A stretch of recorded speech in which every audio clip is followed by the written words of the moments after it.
Hi guys, welcome back to another video, and this video is quite exciting for both of us, isn't it?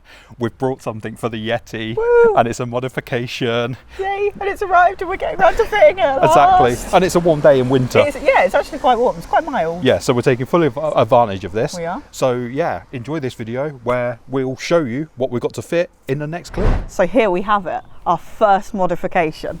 It's a 2mm thick sump guard.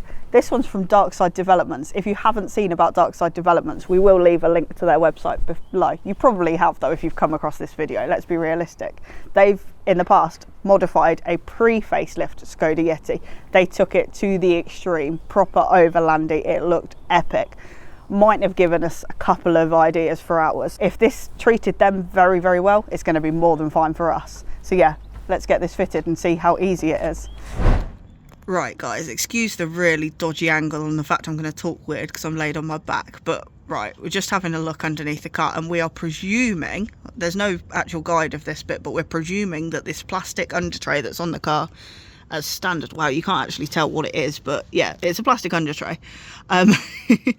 We're presuming that we'll be removing this and fit the Darkside one will actually be basically in place of this. Not looking forward to some of these bolts because no idea when the last time they would have been out and how tight they're going to be. But yeah, good luck to us. You can't even see the front. Wow. Oh, there we go. So just quickly, Alana, what are we reckoning? The back two 10 mils? I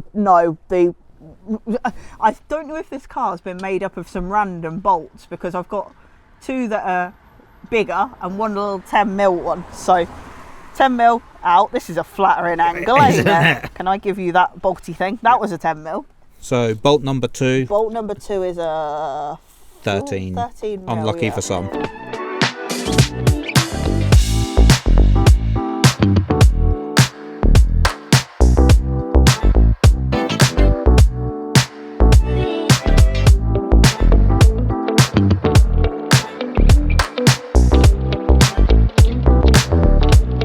So for the ones down the sides of the plastic guard that's on the car already, I'm actually missing 3 on one side, so slightly, I'm sure all Yetis are going to be different. The ones down the side we've concluded are a Torx little bit, in what size did we just say, 25? 25. But we've got a security one with a hole in the middle. Yeah, because we don't have the actual right size in the solid ones, but at the end of the day it'll undo just the same. I'm sure all Yetis are going to be different, where different bolts and screws and whatnot get misplaced. Yes.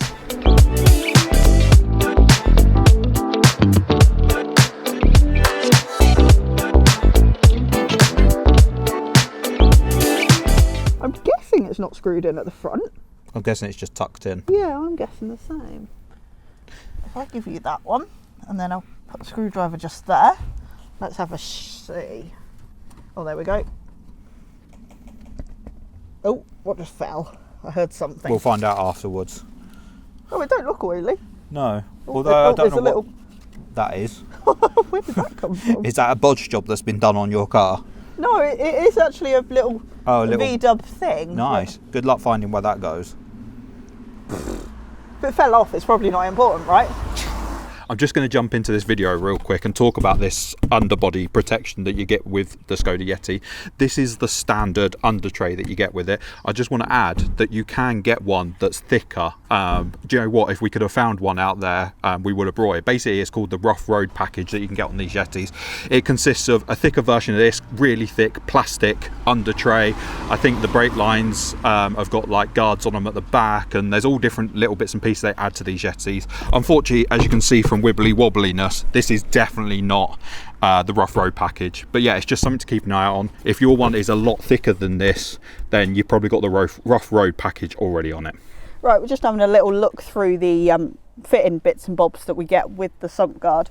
We've got these two quite hefty platey bits that will actually attach it to the car itself. We've got these little, what would you call them, bolts with little plates that'll actually attach somewhere underneath the car. Haven't quite worked out where that is on the car, but we'll work that out shortly.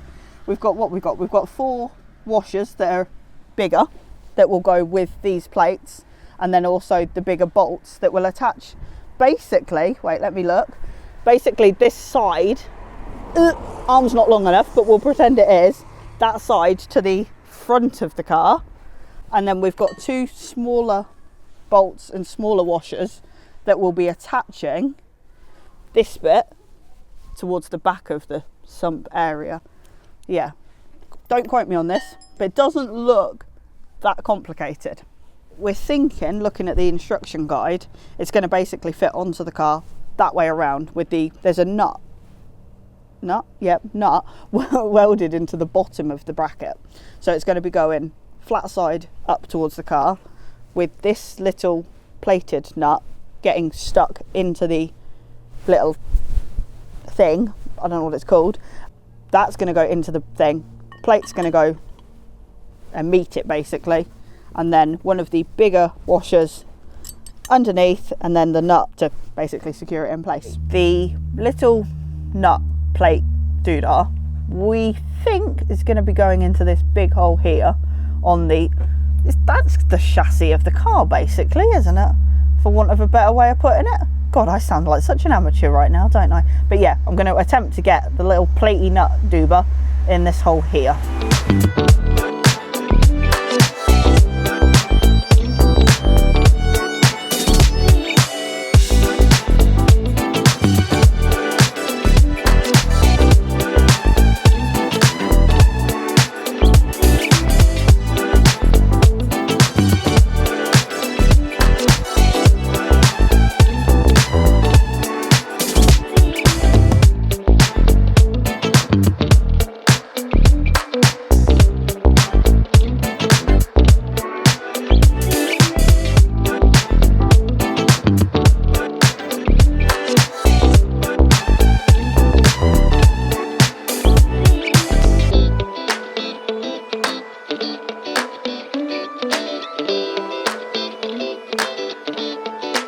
Right, just to make access a little bit easier, because this wheel arch liner doodah was getting ever so slightly in the way of me being able to get the bracket perfectly straight, I've just removed a screw from, where is it? Can I show you?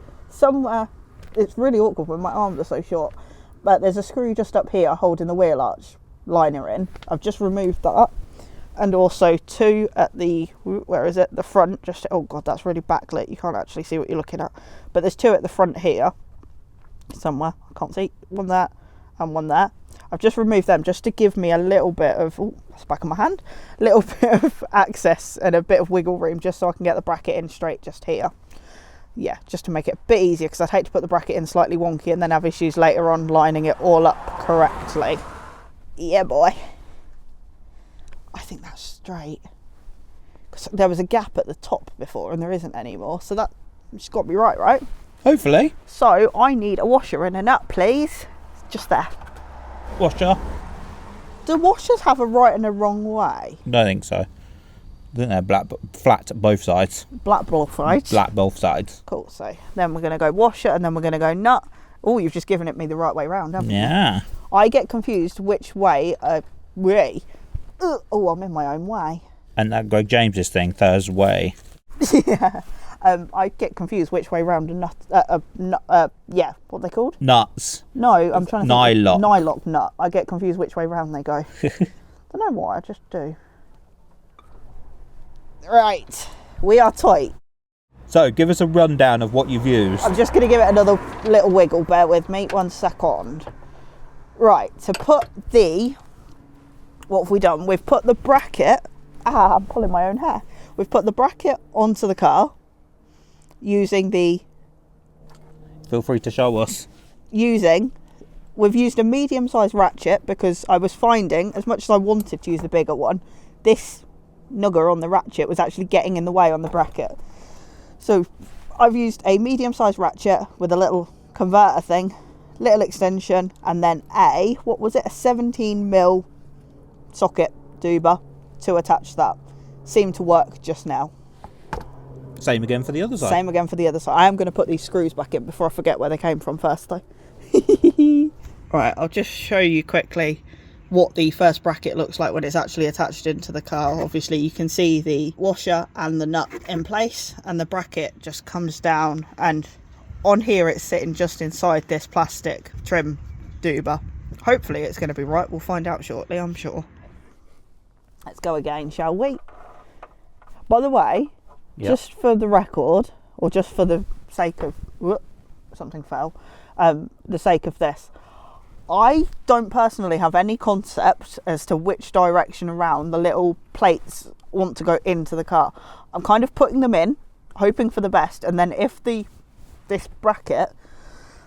excuse me, if the bracket is fitting to them, I'm guessing it's right. I like your thinking. This isn't a how-to, by the way. This is just a how we are doing it. Exactly. I've got a hell of a concentration face on because I don't want to push the... Oh, that's annoying. This is not endorsed by Darkside Development in No. any way, shape or form.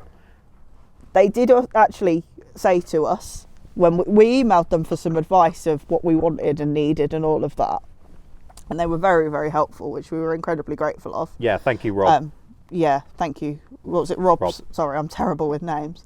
Thank you, Rob. It was very, very appreciated. They did say this job would be easier on a ramp, and we were like, oh, we kind of want to just get it fitted because we're crazy people. And when Alana means ramp, she means 4-poster ramp. Oh, yeah. Not our lovely, high-quality run-up ramps. Run-up ramps with some cardboard laid across our driveway. Yeah. Right, I've got that one in without actually taking any of the things out of the wheel arch thing. So from what I can gather, it looks identical as the other side.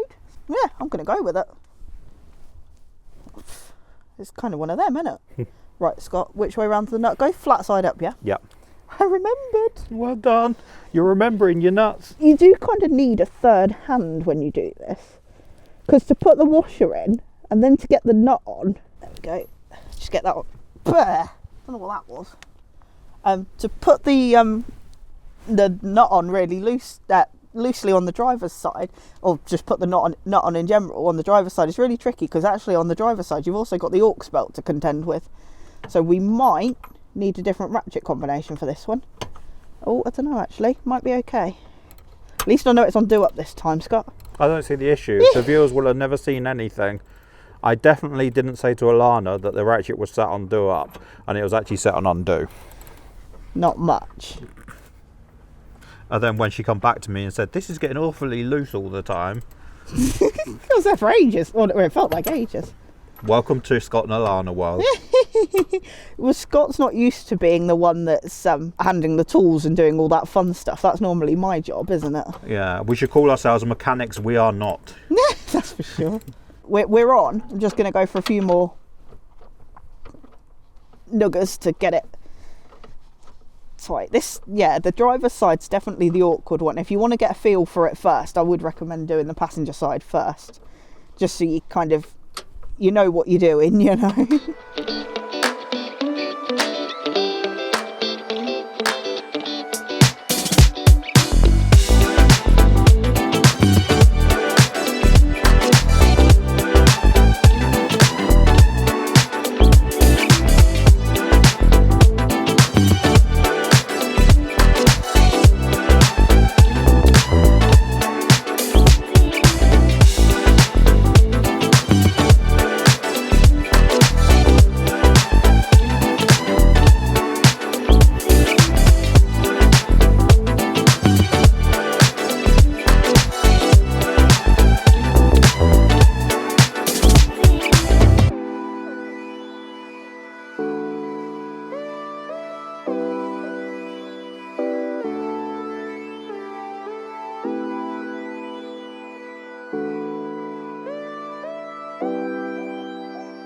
So we've got the guard on. Scott may have had to lift it into place because it's a heavy little beastie and it's very awkward. So it's just taken both of us to kind of get it lined up and in place. But yeah, I'm just sort of spinning around. That's probably really disorientating. I don't know if you want to talk about the key where the guard overlaps the plastic at the side here. Oh yeah. We think. Where the guard, well, yeah, we had a bit of a dilemma. The plastic for the, basically, is it the wheel arch? Wheel arch liner, yeah, I the assume. inside of the wheel arch liner just here. We couldn't work out whether the guard itself should actually overlap the plastic or tuck into the plastic. We've concluded we think it goes on top. It looks right. We've got the two big bolts in for the front bit for now. Hopefully it's right. I'm sure it will all come clear. I don't know, at some point. But to do that, we have had to remove the little, Scott's holding it just over there. Let me just try and, oh, that's a really bad angle. But yeah, the little, we're going to call it a plastic front mud flap, not mud flap, wheel flapper. It went somewhere around. Fitted, yeah, just in front, basically, just in front of the tyre. At the bottom of the wheel arch, that's what we'll call it. We have just taken both of those off on both sides. I don't think it's going to get refitted. I've got to admit, I said that I'd be looking to remove that or Dremel it down anyway, because it's going to get caught off-road, and I don't see it's going to make a great deal of difference to the car. But we think it might be able to get refitted, maybe. Yeah, we think it might be able to be refitted, but we're going to look at probably not refitting it to my car specifically, just because I don't see the benefit or lack of with it. If we'll keep hold of them at the end of the day. If we do notice a problem without, then we'll refit it at the end of the day. Just want to turn around and just quickly say, when you think about it fitted in somewhat that sort of area where it was, it then become almost the lowest part of the car, so things are bound to get caught on it and potentially break. And if you've got all-terrain tyres, could it get pushed into the tyre tread and ripped off in a worse way? So maybe taking it off is a better thing than that's why I'd have been ripping it off. looking at removing it anyway, just for that reason. But yeah, we'll get these bolts tightened up. Onwards. Right, I'm not going to do it tight, I'm just going to do it relatively tight.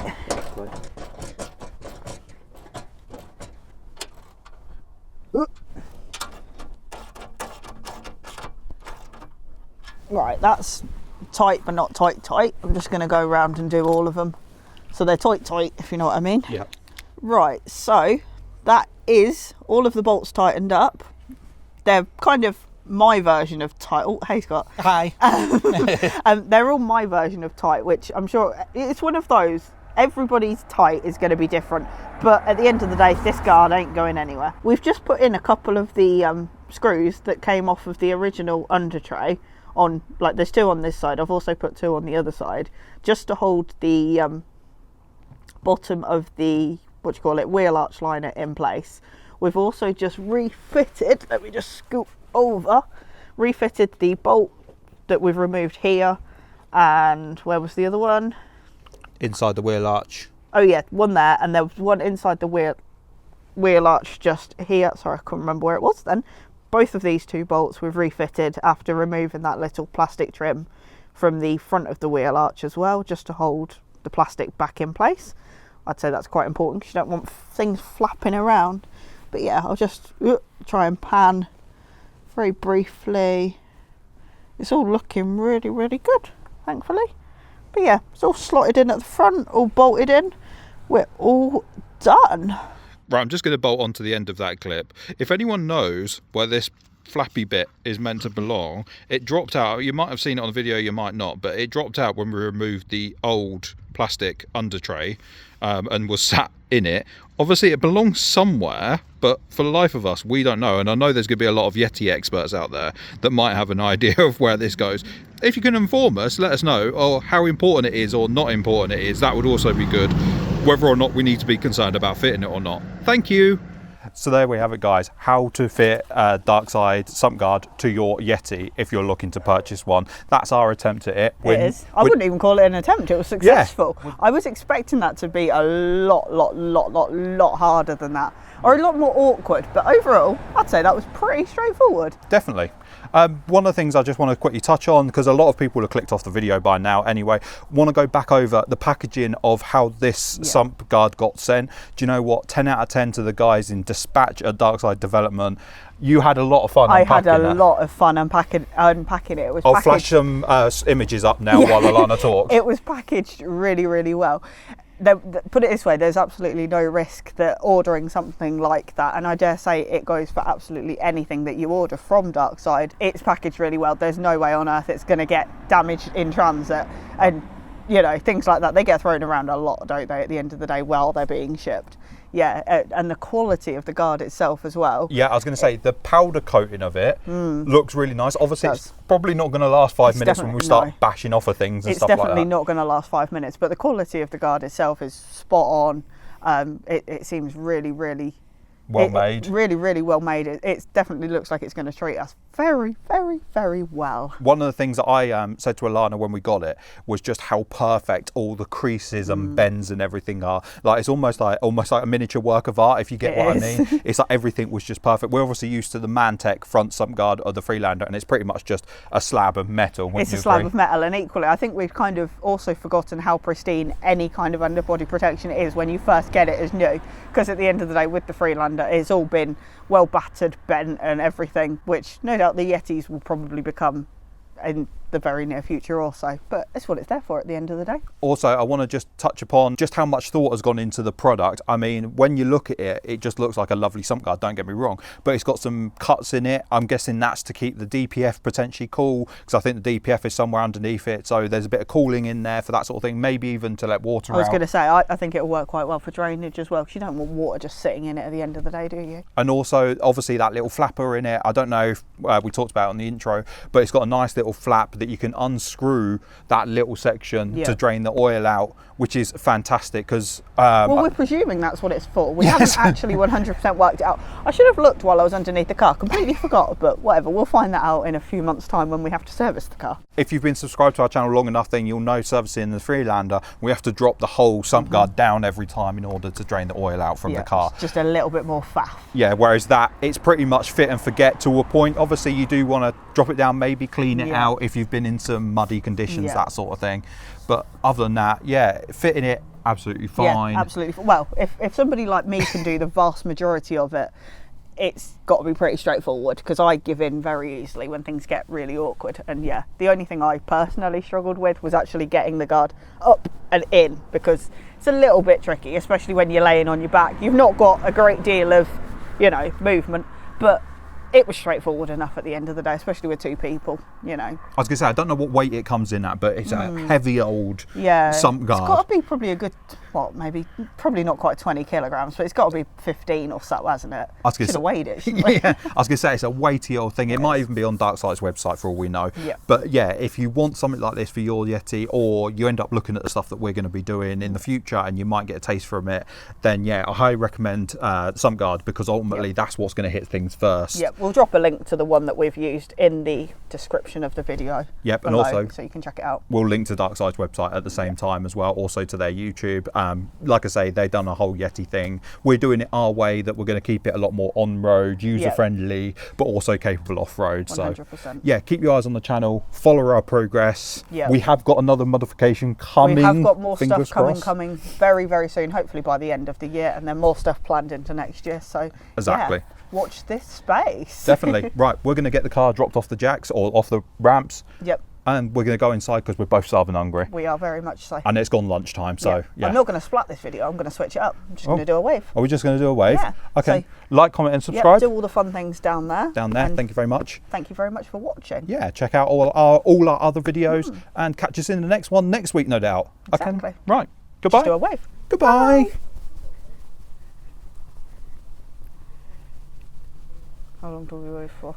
Are they gone yet? Are they gone now? Have you gone? Are they still here? Are you still watching? Why are you still watching? Why are you still here? We're just waving. Go get a cup of tea. Go and have fun. Goodbye. Bye. Okay, actually goodbye now.